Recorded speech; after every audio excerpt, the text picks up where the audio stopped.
지난 2015년 1월 난 군에 입대를 했다.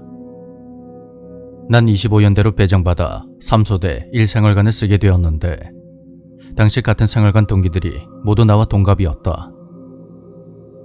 훈련소의 분위기가 내 생각과는 많이 달라서 좀 힘이 들었지만 다른 생활관의 동기들과도 두루두루 친해지며 전우애를 키워나갔다.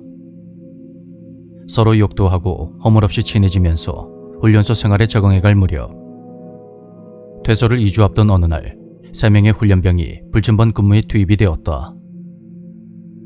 그날 당직 분대장님은 원리 원칙을 중요하게 생각하는 소위 FM인 사람이라 작은 것 하나라도 보고를 해야만 했다. 생활관의 모든 총교류도 본인이 직접 확인을 해서 개수를 이미 다 알고 있었는데 우리가 개수를 맞게 말해도 매번 다시 한번 확인하라고 지시를 내리는 등 아주 깐깐한 분이었다.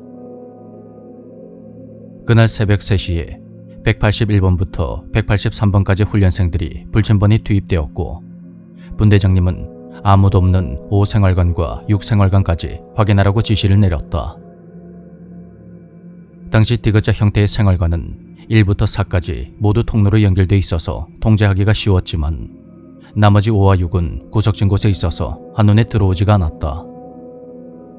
그래서 그곳은 창고 개념으로 훈련병이 사회에서 가져온 소지품들을 보관해뒀었는데 솔직히 동기들이 숨은 제대로 쉬는지 확인하는 것만도 바빠 죽겠는데 분대장님은 굳이 그곳까지 확인을 하라고 했다. 3인 1조로 이루어진 불침번 근무조는 20분마다 돌아가며 각자의 역할을 맡아서 했는데 자신의 차례가 돌아온 181번 훈련병은 4생활관까지 둘러본 후 5와 6생활관으로 발길을 돌렸다. 원래는 안으로 들어가서 특이사항은 없는지 확인해야 했지만 그것이 귀찮았던 181번 훈련병은 문에 딸려있는 작은 창에 후레쉬를 비추며 대충 훑어보기로 했다.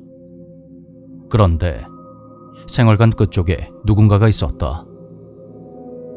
판초 위에 방탄모 그리고 K2인지 M16인지 모를 총을 든 채로 누군가 경계 자세를 취하며 벽을 바라보고 있었던 것이다.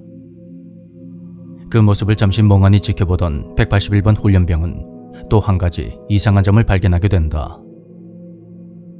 보통 옛날식 군복을 개구리라고 부르는데 2015년에는 모두 신형으로 교체된 군복과 판초호위를 사용했다. 당시 군대가 TV 예능으로 화제가 됐을 때였는데 그 영향 때문인지 오래된 것들을 모두 신형으로 바꿨던 터였다. 그런데 생활관 안에 있던 의문의 사람은 개구리 판초호위를 입고 있었던 것이다. 181번 훈련병은 겨우 정신을 차리며 통로를 빠져나왔고 교대를 위해서 본대장님에게 보고를 했다. 경계관 3명과 불침번 3명 그리고 총기 3장만 빼면 이상 없습니다. 좋습니다. 가서 교대합니다. 181번 훈련병은 다른 말은 하지 않고 교대 후 화장실 앞에 서서 생각에 잠기었다. 함께 근무를 서는 훈련병들에게 5생활관에서 이상한 것을 봤다고 말했지만 그들은 그 말을 믿어주지 않았다. 하지만 이 이야기는 3일 만에 모든 생활관으로 퍼져나갔고 불침번 근무자들 사이에서는 5생활관에 들어가는 것을 일종의 도전으로 여기게 되었다. 5생활관은 어느새 귀신이 출몰하는 장소가 돼버렸고 소문은 점점 부풀려졌다.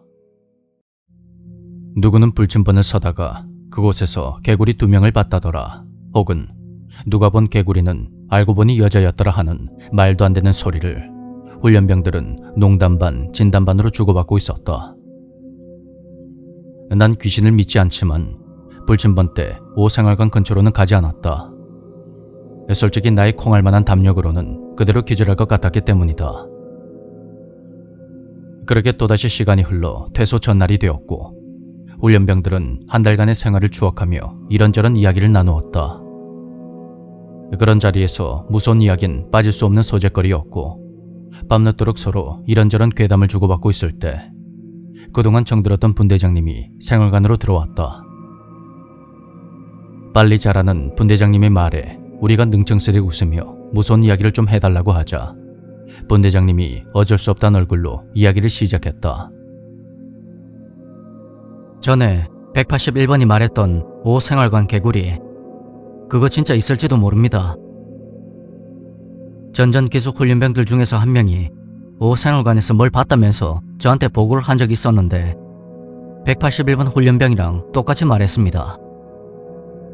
원래는 다 둘러보고 오라고 하지만 사실 그 후로는 굳이 그쪽으로 가라고 안 합니다. 당직 때도 불 켜놓습니다. 그런 분대장님이 말에 분위기가 후끈 달아올랐다. 181번 훈련병은 그것 봐라 내가 본 게 맞다 하면서 열변을 토했고 다음날 우리는 각자의 위치로 흩어지게 되었다. 그날 분대장님이 했던 이야기가 사실인지는 아무도 모른다. 그저 우리에게 분위기를 맞춰주려고 했던 말일 수도 있으니 말이다. 하지만 그 말이 진짜 사실이라면 그 개구리는 아직도 5생활관 그 자리에 머물고 있을까? 그 다음에 이어질 이야기는 혹시나 이곳에 대해서 알거나 혹은 이곳에 가게 될 분에게 바톤을 넘기도록 하겠다.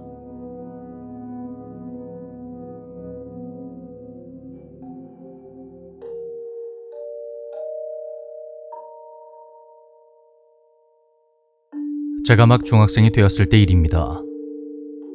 그날 저는 당시 친한 동네 친구 그리고 형들과 함께 마을에 있는 저수지에서 수영을 하며 놀고 있었습니다.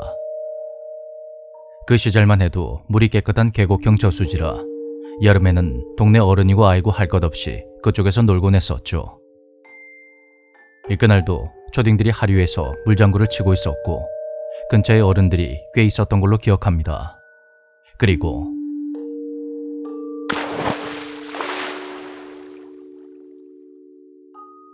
한창 철없이 까불고 놀았던 우리는 상류 쪽에 있는 커다란 바위에 모여서 다이빙을 했고 일명 어항이라고 해서 물에 떡밥을 던져뒀다가 모여든 고기들을 건져서 라면을 끓여 먹기로 했습니다.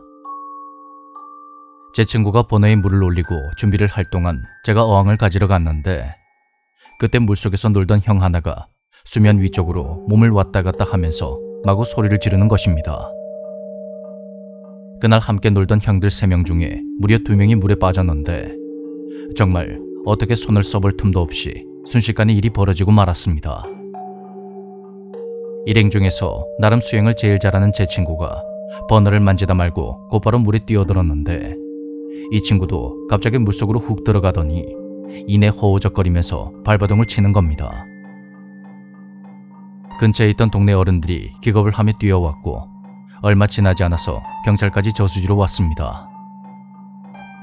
하지만 물에 빠진 형들은 끝내 돌아오지 못했고 경찰이 오기 전에 간신히 물 밖으로 나와서 병원에 실려간 제 친구는 의식이 없다고 했습니다. 부모님과 함께 경찰서에 간 저는 다 같이 잘 놀고 있다가 형 2명이 갑자기 물속으로 빨려 들어가듯 빠져버렸고 제 친구 역시 물로 들어갔다가 겨우 나오는 걸 봤다면서 상황 설명을 했습니다. 아무 생각도 나지 않았고 그저 너무나도 두려웠습니다. 경찰과 잠수부가 동원되어 시신을 찾을 수가 있었는데 물에 빠진 사람은 둘인데 시신은 3구가 나왔다는 것입니다. 어른들은 모두 우리 눈치를 보면서 쉬쉬하며 말을 아끼는 것 같았고 저도 거기서 더 이상 캐물어보지 않았습니다. 얼핏 듣기로는 형들의 시신과 함께 웬 여자의 시신이 나왔는데 형들의 신체 일부가 각각 여자의 머리카락과 옷자락에 묶여 있었다고 하더군요. 들리는 소문에 의하면 그 여성이 누군가에게 몹쓸 짓을 당한 뒤 물속에 버려진 상태였다고 하는데 더 이상의 자세한 내용은 알 수가 없었습니다. 그리고 저 역시 이 이야기를 아무에게도 하지 않았습니다. 당시 물에 빠졌다가 겨우 밖으로 나와서 무려 3일 만에 깨어난 제 친구가 해준 이야기 말입니다. 물에 빠졌을 때 어떤 여자가 내 손을 잡으려 하는 게 느껴졌다. 물속에서 어떤 목소리를 들었어. 같이 가. 같이 가. 겨우 살아 돌아온 제 친구는 안타깝게도 20살에 교통사고로 세상을 떠났습니다. 그날 저수지 안에는 뭐가 있었던 것이며 제 친구의 죽음이 그것과 무슨 관련이 있는 건 아닐까요?